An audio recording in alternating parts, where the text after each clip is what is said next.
আসিস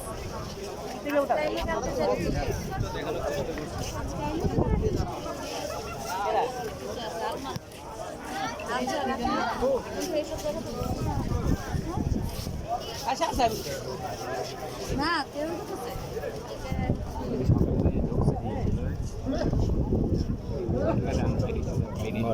যে সেনাবাহিনী আছে লোক আছে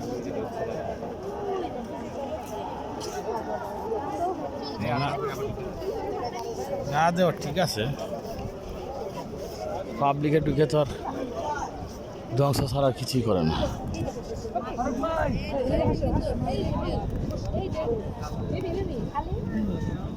এই সংসদে বসে আওয়ামী লীগ সরকার ষড়যন্ত্র করত দেশের মানুষকে কিভাবে কোন করা যায়,